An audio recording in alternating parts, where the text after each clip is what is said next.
Дерек Принц. Христэд итгэх итгэлийн амьдралын суурь үнэн. 47 дугаар бүлэг. Ямар биеэр.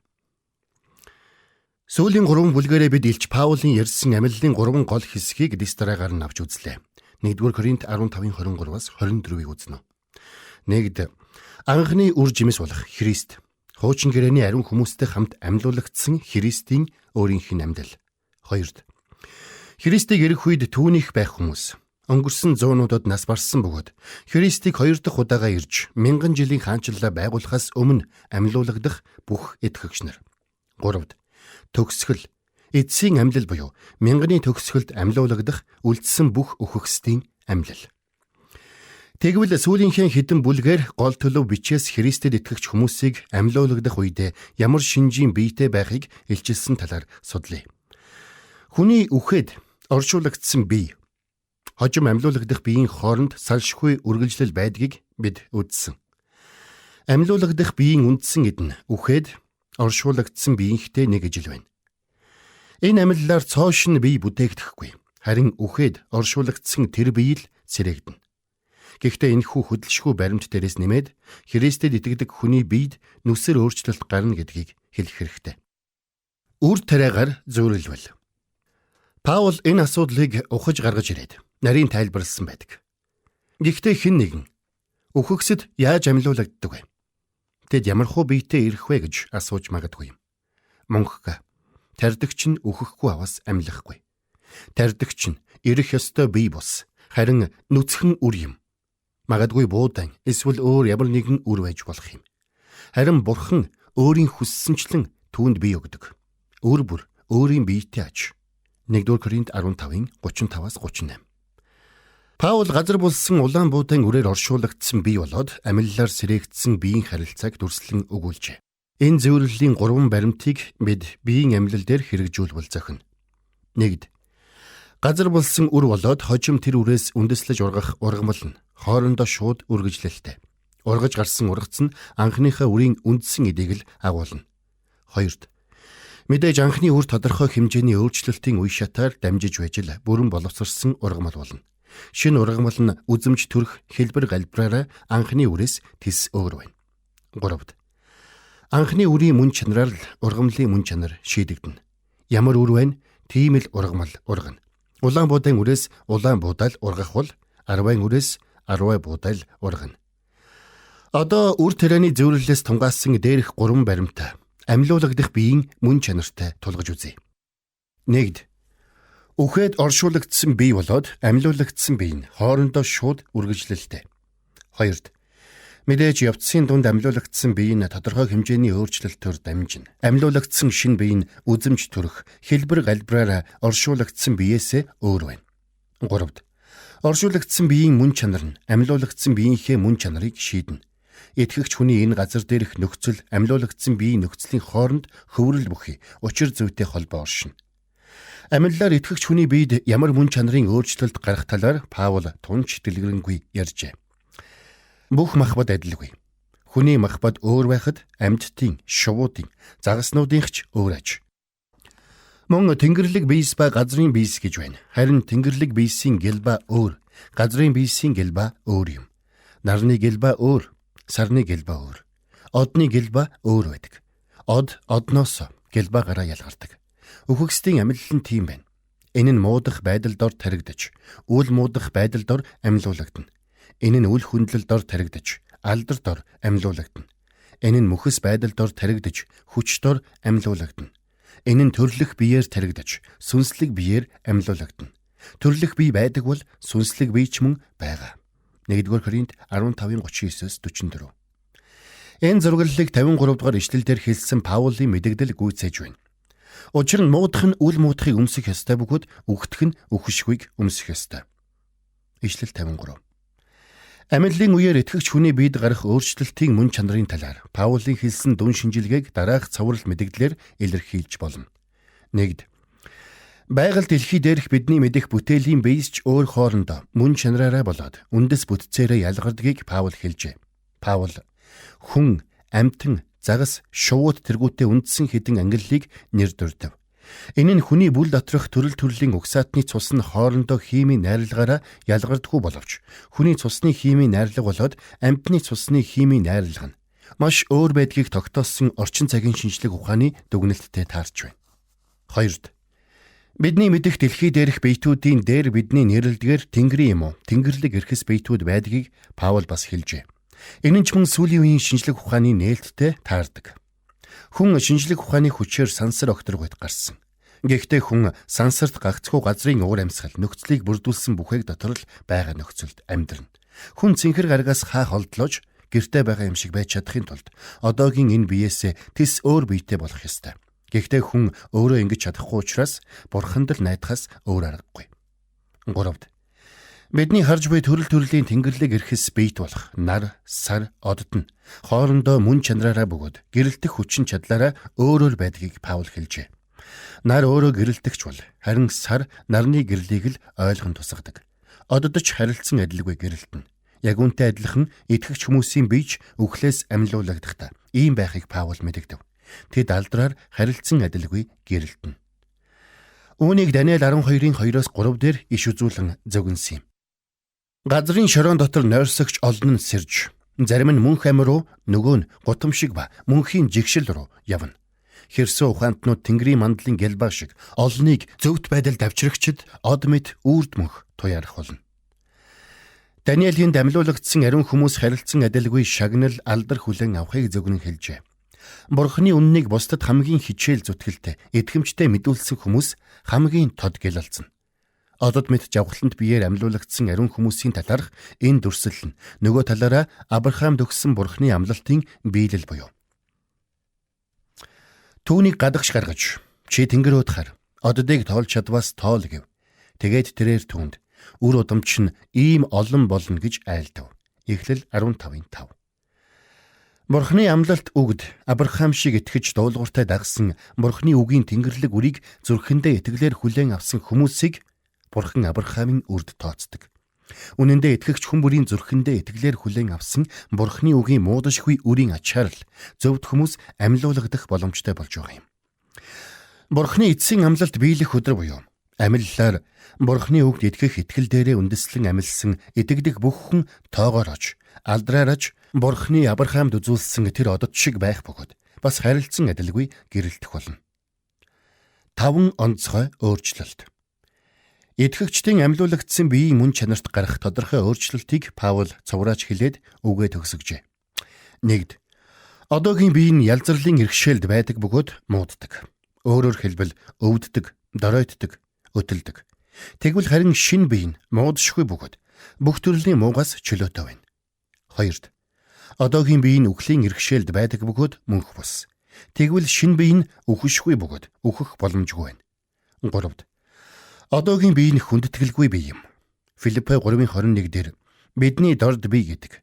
Гэхдээ гутамшигтай бие гэвэл илүү онно. Хүн нүгэл үлдэж, Бурханд тэрсэлснийхээ гайгаар ийм биетэй болжээ. Энэ бие нь үргэлжийн гутамшигын их үүсвэр болж, биеийн доройтол, чадамжгүй байдал, мөхөслийг авчирсан нүглийн байнгын санамжуулдаг. Урлаг уран сайхан шинжлэх ухааны талбарт амжилт бүтээлийн оргилд гарсан хүнч цаг үргэлж биеийн хэрэгцээ хязгаартай баригдаж, даруусч доош чангаалгадаг.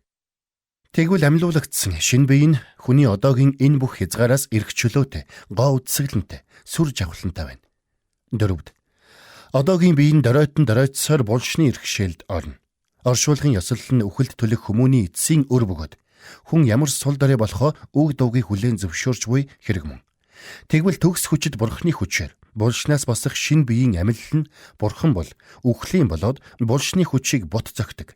Бүхнийг чадагч Бурхан болохыг үг дуугүй гэрчлэнэ. 5.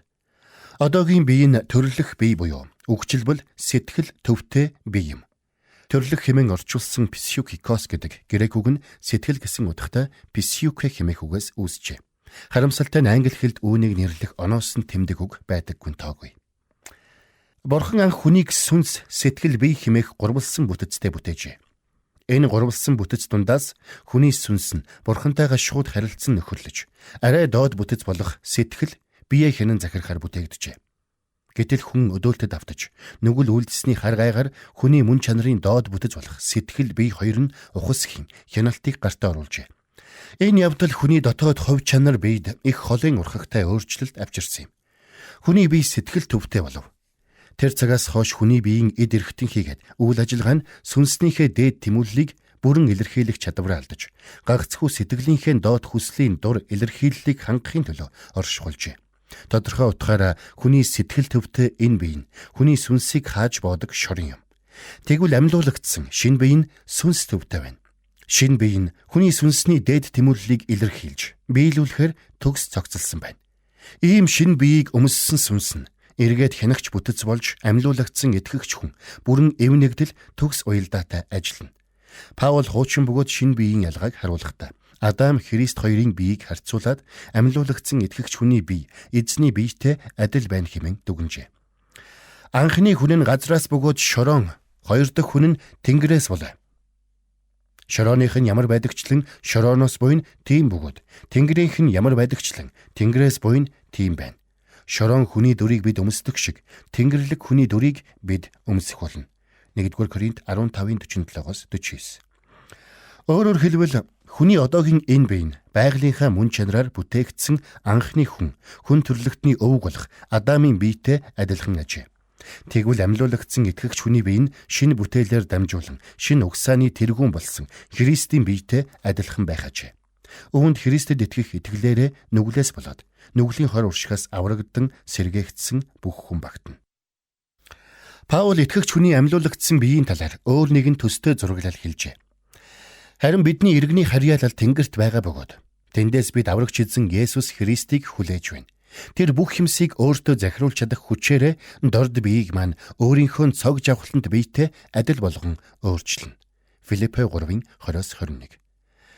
Арай өгчлэн хөрвүүлбэл Христ бидний гутамшигын биеийг өөрийнхөө алдрын биеийн хэлбэртэй адилхан болгож өөрчлөх чадaltaй гэдгийг сүүлчийн ишлэлдэр хэлжээ. 1-р Иохан 3:2 дээр Христийг эргэж ирэх үед итгэгч хүний биед гарах өөрчлөлтийн өөр нэгэн дүр зургийг цохос харуулж байна. Хайртууд минь, бид одоо Бурхны хүүхдүүд. Бидний ямар болох нь хараахан илчлэгдээгүй. Түүнийг илчлэгдэхэд бид түүнтэй адил болно гэдгийг мэднэ. Учир нь бид түүнийг байгаагаар нь харах болно. Христийг эргэж ирэх үед амьд сэрүүн байх учраас амьлуулагдах шаардлагагүй Христэд итгэдэг хүмүүсийн биес ч мөн адил нүд эрэмхийн зур юр булсаар өөрчлөгдөнө. Харагтун, би та нарт нэгэн нууцыг хэлье. Бид бүгдээрээ нойрсохгүй, харин бүгдээрээ өөрчлөгдөх болно. Ингэхдээ нүд эрэмхийн зур нэг агшинд сүүлчийн бүрээнээр. Учир нь бүрээ дуугарч, өөхөксөд үл муутахаар амьлуулагдаж бид өөрчлөгдөнө. 1-р Коринт 15:51-52. Паул бүх хүн нойрсохгүй гэсэн нь бүх хүн үхэхгүй л гэсэн үг юм. Гэхдээ Паул дараа нь гэхдээ бүгдээрээ өөрчлөгдөн гэжээ. Өөрөөр хэлбэл амьлуулагдсан байна уу? Эсвэл амьдаараа шүүрэгдсэн байна уу? Жинхнээсээ итгэдэг бүх хүний бие нүд эрэмхийн зур юр бусаар хувьсан өөрчлөгдөнө. Амьлсан Христийн бие чухам ямар мөн чанартай байсныг сайн мэдээ тун сонирхолтой тодорхойлдог. Амьлсан Христ хүний биеийг эргшээдэг цаг хугацаа орон зайд баригдахаа болсон гэмээр байжээ. Христ хүссэн цагтаа хүссэн газраа ил гарч ирээд алга болж байв. Тэрбээр түгжээтэй хаалгаар нэвтэрсэн. Тэрбээр өөр газар, өөр хэлбэрээр үзэгдсэн. Мөн тэрбээр тэнгэр өөд өгсөж газар руу бууссан. Тиймээс амьлсан итгэгч хүний бие амьлуулагдсныхаа эсвэл шүүрэгдснийхээ дараа эдгээр болоод магадгүй хараахан илчлэгдээгүй байгаа өөр олон талаараа эзнийхээ биетэй адилхан байх юм. Тэгэхээр энэ хүртэл бид зөвхөн аврагдан сэргээгдсэн итгэгч хүний биеийн талаар л сурлаа. Тэгвэл аврагдан сэргээгдээгүй, нүгэлдээ өөхөх, зөвхт бус хүмүүсийн тухайд яах вэ? Цаг нь болохоор тэдэж бас шүүгдэж, шийтгүүлэхийн тулд амьлуулагдахыг бичээс тов тодорхой хэлсэн. Тэгвэл тэд амьлахдаа ямар биетэй байх вэ? Библи энэ талаар юу ч хэлээгүй. Тиймээс бид ч үүний хариултыг хайлгүй зүгээр орхих ёстой. Амьлал бол хосгүй үйл явдал. Амьллын доктринын 3 учир шалтгааны улмаас Христэд итгэх итгэлд төв байр суурь эзлэнэ. Ариун сүнсний хувьд үхэгсдээс амьлснараа хүч чадалт Бурхны хүү гэж тунхаглагдсан бидний эзэн Есүс Христ юм. Ром 1:4. Христ хүний хоёр төрлийн шүүхээр орсон байдаг. Эхлээд шашны шүүхээр орж, Иудэчүүдийн зөвлөлөөр шүүлгсэн бол дараа нь иргэний шүүхээр орж, Ромын захирагч Понти Пилатаар шүүлгсэн. Энэ хоёр шүүхийн аль аль нь Есүсийг Бурхны хүү болохыг няцааж түүнд цаазаар авах ял тулгасан юм.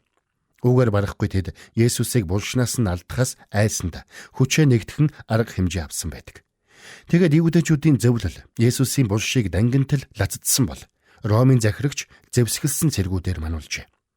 Гэтэл 3 дахь өдөр нь Бурхан өөрийн биеэр оролцов. Лац эвдэрч зэвсэгт цэргүүд хөшиж Есүс булшнаас гарч иржээ. Үүгээрээ Бурхан Юудэчүүдийн зөвлөлийн болоод Ромын захирагчийн шийдвэрийг эргүүлж Христ бол Бурханы ариун хүү мөн болохыг түмэнд түгээн харуулсан юм.